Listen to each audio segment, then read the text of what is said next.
ओम शांति। रूहानी रॉयल्टी और प्योरिटी की पर्सनालिटी धारण करो. ஆன்மீக ராயல் தன்மையையும் தூய்மை தன்மையின் பர்சனாலிட்டியையும் தாரணை செய்யுங்கள்.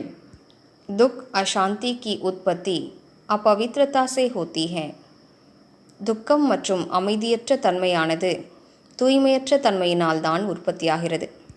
जहाँ अपवित्रता नहीं वहाँ दुख अशांति कहाँ से आई. எங்கே தூய்மையற்ற தன்மை இருக்காதோ அங்கே துக்கமும் அமைதியற்ற தன்மையும் எங்கிருந்து வரும்? आप सब पतित पावन बाप के बच्चे मास्टर पतित पावन हो, तो जो औरों को पतित से पावन बनाने वाले हैं वो स्वयं तो पावन होंगे ही.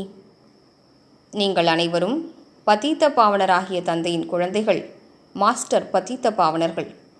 எனவே யார் பிறரை பதீத்தத்திலிருந்து தூய்மையாக்கக்கூடியவர்களோ அவர்கள் சுயம் அவசியம் தூய்மையாகவே இருப்பார்கள்.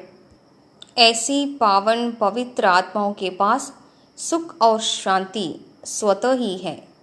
அப்படிப்பட்ட பரிசுத்தமான தூய ஆத்மாக்களிடம் சுகமும் அமைதியும் தானாகவே இருக்கும். सबसे बड़े ते बड़ी महानता है ही.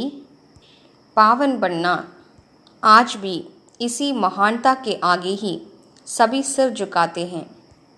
அனைத்தையும் விட பெரியதிலும் பெரிய உயர்ந்த தன்மை என்னவென்றால் தூய்மையாவதே ஆகும்.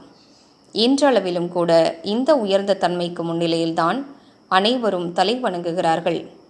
ஓம் சாந்தி.